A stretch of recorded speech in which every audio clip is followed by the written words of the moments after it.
എല്ലാവർക്കും നമസ്തേ. പുതിയൊരു വീഡിയോയിലേക്ക് സ്വാഗതം. ഇന്ന് ഞാൻ വളരെ സിമ്പിളായിട്ട് ചെയ്യാൻ പറ്റുന്ന ചപ്പാത്തിക്കൊക്കെ കഴിക്കാൻ പറ്റിയ വളരെ സിമ്പിളായിട്ടുള്ളൊരു പരിപ്പിൻ്റെ റെസിപ്പിയാണ് കേട്ടോ. പരിപ്പ് കൂട്ടാൻ്റെ റെസിപ്പിയാണ് ഞാൻ കാണിക്കുന്നത്. അപ്പോൾ അത് എല്ലാവരും പരിപ്പ് കൂട്ടാനൊക്കെ വെക്കുന്നുണ്ടാവും, പക്ഷെ ഞാൻ എൻ്റെ ഒരു ശൈലിയിൽ വെക്കുന്നതാണ് കേട്ടോ. അത് പൊറോട്ടയ്ക്ക് അത്ര ആപ്റ്റായിട്ട് തോന്നാറില്ല, പക്ഷേ ചപ്പാത്തിക്ക് വളരെ ടേസ്റ്റി ആയിട്ടുള്ള കറിയാണ്. അപ്പോൾ നിങ്ങൾ ഈ വീഡിയോ കണ്ടിട്ട് നിങ്ങൾ ഇങ്ങനെയാണ് ചെയ്യുന്നതെങ്കിൽ നിങ്ങൾ കമൻറ്റ് ഇട്ടോളൂ. ഇങ്ങനെയല്ല ചെയ്യുന്നതെങ്കിൽ ഉറപ്പായിട്ട് ഇതൊന്ന് ട്രൈ ചെയ്ത് നോക്കണേ. എന്നിട്ട് നിങ്ങൾ അതിൻ്റെ അഭിപ്രായങ്ങൾ പറയണം. വീഡിയോ ഇഷ്ടപ്പെട്ടിട്ടുണ്ടെങ്കിൽ അതൊന്ന് ലൈക്ക് ചെയ്യണം, പക്ഷേ കമൻറ്റ് ഉറപ്പായിട്ടും പറയാൻ മറന്നുപോലെ കേട്ടോ. പിന്നെ നമുക്ക് വീഡിയോയിലേക്ക് പോയാലോ? പോയോ? അപ്പോൾ ഇൻഗ്രീഡിയൻസ് ഒക്കെ ഒന്ന് പറഞ്ഞുതരാം. പക്ഷേ അതിനകത്ത് എന്താണെന്ന് വെച്ചാൽ ഞാൻ ഓൾറെഡി ഞാൻ പരിപ്പ് വേവിച്ച് വെച്ചു. അപ്പോൾ അത് ഞാൻ കുറേ കാണിക്കാം. എന്ന് വെച്ചാൽ വീഡിയോ എടുക്കാൻ വേണ്ടിയിട്ടായിരുന്നില്ല ഞാൻ ചെയ്തത്. വീഡിയോ ഇത് ചെയ്ത് കഴിഞ്ഞപ്പോഴാണ് ഓർത്തെ എന്നാൽ ഒന്ന് ചെയ്തൊന്ന് വീഡിയോ എടുത്ത് നോക്കാമല്ലോ എന്ന് നമ്മളോട് ചോദിച്ചു. അപ്പോൾ പിന്നെ ഓക്കെ എന്ന് പറഞ്ഞു അങ്ങനെ. അപ്പോൾ അത് ഒരു കൂട്ടം ചെയ്തതിൻ്റെ വീഡിയോ ഞാൻ എടുത്തിട്ടില്ല. തൽക്കാലം ആവശ്യമുള്ള ഇൻഗ്രീഡിയൻസ് ഒക്കെ ഉണ്ട്. ഇനി വേണ്ട ഇൻഗ്രീഡിയൻസ് ഒന്ന് പരിചയപ്പെടുത്താം. അപ്പോൾ അത് പ്രധാനമായിട്ടും വേണ്ടത് കരിവേപ്പില വേണം, ഒരു ചുമന്നുള്ളി ഏകദേശം ഇത്രയൊക്കെ വേണ്ടി വരും.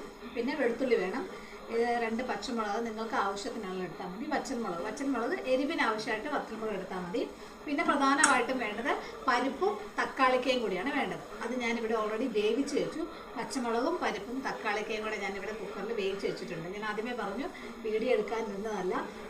എല്ലാ കാര്യങ്ങളും നമ്മൾ കുറച്ച് ചെയ്ത ശേഷം അതങ്ങ് ചെയ്ത് നോക്കിയാലോ എന്ന് തോന്നുക. അപ്പോൾ അതുപോലെയാണ് ഇത് സംഭവിച്ചത്. ഞാൻ വീഡിയോ എടുക്കാൻ വേണ്ടിയിട്ട് ഇരുന്നല്ലാത്തതുകൊണ്ട് കേട്ടോ. അപ്പോൾ ഞാൻ ഇത് പരിപ്പും തക്കാളിക്കയും പച്ചമുളകും കൂടെ കുക്കറിൽ ഒരു മറ്റേ ഓറഞ്ച് കളറിലെ പരിപ്പാണ് കേട്ടോ, നമ്മൾ സാധാരണ പരിപ്പല്ല. അപ്പോൾ ഇതുപോലെ ഞാനിങ്ങനെ വേവിച്ച് വെച്ചിട്ടുണ്ട്. അപ്പോൾ ഇനി ഇത് എന്നെ സംബന്ധിച്ച് താളിപ്പ് മാത്രമേ ഉള്ളൂ കേട്ടോ. അപ്പോൾ നമുക്ക് അത് ചെയ്യാം. ഓക്കെ. അപ്പോൾ ചട്ടി അടുപ്പത്ത് വെച്ചിട്ട് നമ്മൾ വെളിച്ചെണ്ണ ഒഴിച്ച് കൊടുക്കുവാണ്.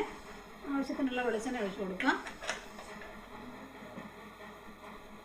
അപ്പോൾ വെളിച്ചെണ്ണ ചൂടായി കഴിയുമ്പോൾ നമുക്ക് പതുക്കെ കടുക് ഇട്ട് കൊടുക്കാം.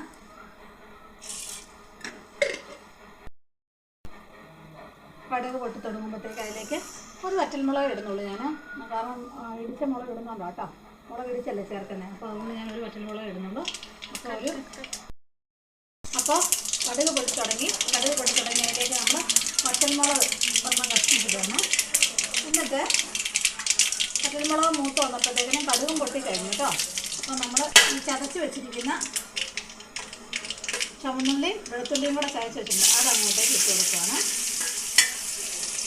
ശരിക്കും പറഞ്ഞാൽ ഈ താളിപ്പിൻ്റെ ഏറ്റവും വലിയ ടേസ്റ്റ് എന്ന് പറയുന്നത് ഈ വെളുത്തുള്ളിയാണ് കേട്ടോ. വെളുത്തുള്ളിയുടെ ആ ഒരു മണമാണ് ഭയങ്കരമായിട്ട് എഫക്റ്റ് ചെയ്യുന്നത്. അപ്പോൾ ഇത് നല്ലതായിട്ട് ഒന്ന് വഴറ്റിയെടുക്കണം. ചുവന്നുള്ളിയും വെളുത്തുള്ളിയും പച്ചമുളകും കൂടെ നന്നായിട്ടൊന്ന് വഴറ്റിയെടുക്കുക. ആ സമയത്ത് നമ്മൾ കറിവേപ്പില ചതച്ചിടാം. കേട്ടോ, കറിവേപ്പില ഇട്ട് കൊടുക്കുകയാണ്.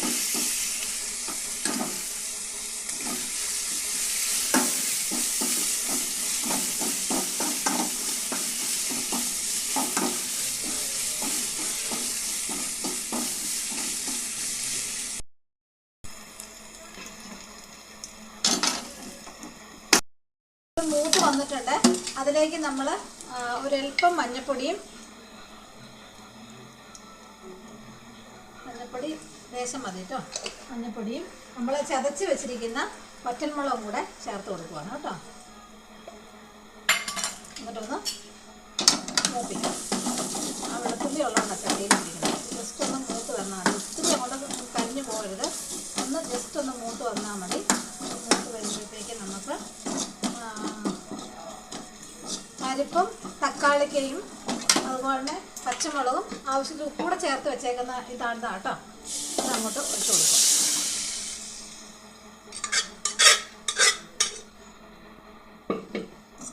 നന്നായിട്ട് മിക്സ് ചെയ്യും. വളരെ സിമ്പിളാണ്, ഭയങ്കര സിമ്പിളാണ്, എന്നാൽ ഭയങ്കര ടേസ്റ്റിയാണ് കേട്ടോ.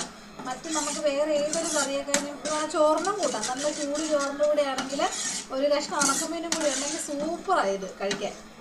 ഒരു കറി ഇല്ലെന്ന് ഓർത്ത് ടെൻഷൻ അടിക്കേണ്ട കാര്യമൊന്നുമില്ല, അടിപൊളിയായിട്ട് ചോറിനാൻ പറ്റും. അത്രയും നല്ല ടേസ്റ്റി ആയിട്ടുള്ള ഒരു കൂട്ടാനാണ്. നമുക്കൊന്ന് ജസ്റ്റ് ഒന്ന് തിളപ്പിച്ചെടുക്കാം. ഇത് പരിപ്പായതുകൊണ്ട് തന്നെ ജസ്റ്റ് ഒന്നുകൂടെ കുറുകും കേട്ടോ. കുറിയാലും നല്ലതാണ്, ഇച്ചിരി ലൂസായിട്ട് കഴിച്ചാലും നല്ലതാണ്. ഏത് രീതിയിലും വേണേൽ എടുക്കാം. ആവശ്യത്തിന് നിങ്ങളുടെ അംഗങ്ങളുടെ എണ്ണ അനുസരിച്ച് നിങ്ങൾക്ക് വേണമെങ്കിൽ ഇത് ശകലോടെ ലൂസാക്കാം. പക്ഷേ എനിക്കിത് ഇത്രയത്തിൻ്റെ ആവശ്യമുള്ളൂ. ഇത് ഈ പരുവത്തിൽ എടുത്താൽ മതിയോ. ഇതാണ് കുറച്ചുകൂടെ ടേസ്റ്റ്. നല്ലതായിട്ടൊന്ന് തിളച്ച് കഴിയുമ്പോൾ ഉപ്പൊന്ന് നോക്കി പാകത്തിന് നമ്മൾ എടുക്കുക. ആഹാ, ഉപ്പും നല്ല എരിവും, അത്യാവശ്യത്തിന് എരിവും, ആ വെളുത്തുള്ളിയുടെ ആ ഒരു ടേസ്റ്റ് കൂടെ ഒക്കെ വരുമ്പോഴത്തേക്കുള്ളൂ നല്ല സൂപ്പറാണ്. ഞാൻ പറഞ്ഞല്ലോ, ചോറിന് നല്ല ചൂട് കുത്തരിച്ചോറിനകത്തേക്ക് ഇത് ഒഴിച്ച് ഒരു 2 കഷ്ണം ഉണക്കനങ്കില്ലേ, ഉണക്കനങ്ക് കൂടെ വറുത്തതുകൂടി ഉണ്ടെങ്കിൽ വിശാലാണ് ഊണ്. അപ്പോൾ ട്രൈ ചെയ്ത് നോക്കുക. നിങ്ങൾക്ക് എല്ലാവർക്കും കറി ഇഷ്ടപ്പെടും. ചപ്പാത്തിയിലൂടെ ട്രൈ ചെയ്യാം, ചോറിലൂടെ വേണമെങ്കിൽ അങ്ങനെ ആയിക്കോളൂ. പക്ഷേ ട്രൈ ചെയ്ത് നോക്കുക. നിങ്ങളിങ്ങനെയല്ല ചെയ്യുന്നതെങ്കിൽ, പരിപ്പ് കൂട്ടാൻ ഇങ്ങനെയല്ല നിങ്ങൾ റെഡിയാക്കുന്നെങ്കിൽ ഇതൊന്ന് ട്രൈ ചെയ്ത് നോക്കുക. ഇഷ്ടപ്പെട്ടിട്ടുണ്ടെങ്കിൽ ലൈക്ക് ചെയ്യണം കേട്ടോ. പരിപ്പ് കൂട്ടാൻ റെഡി ആയിട്ടുണ്ട്. ഇത് ഞാൻ പറഞ്ഞ ചോറിൻ്റെ കൂടെ കഴിക്കാൻ വേണമെങ്കിൽ, വേറെ കറിയൊന്നുമില്ല എങ്കിൽ ഉറപ്പായിട്ട് ഇത് ചോറിനോടെ കഴിക്കാം. പക്ഷേ അന്നേരം ഉണക്കമേ മറന്നു പോരുത്. ഓക്കെ, അപ്പോൾ ചപ്പാത്തിയോടെ കൂട്ടാൻ പറ്റിയ വളരെ സിമ്പിളായിട്ടും ഈസി ആയിട്ടും ചെയ്യാൻ പറ്റുന്ന ഒരു പരിപ്പ് കൂട്ടാനാണിത്. എല്ലാവരും ഒന്ന് ട്രൈ ചെയ്ത് നോക്കുക. ഇഷ്ടപ്പെട്ടിട്ടുണ്ടെങ്കിൽ വീഡിയോ ലൈക്ക് ചെയ്യുക. പിന്നെ സബ്സ്ക്രൈബ് ചെയ്യാൻ മറന്നു പോകല്ലേ ചാനൽ കേട്ടോ. അതുപോലെ തന്നെ കമൻറ്റ് ഇടാനും മറന്നു പോകരുത്. അപ്പോൾ അടുത്ത ഒരു റെസിപ്പിയിൽ, എൻ്റെ ശൈലിയിൽ ഞാൻ ചെയ്യുന്ന വളരെ സിമ്പിളായിട്ടുള്ള റെസിപ്പിയുമായിട്ട് അടുത്ത വീഡിയോയിൽ കാണാം. ബൈ.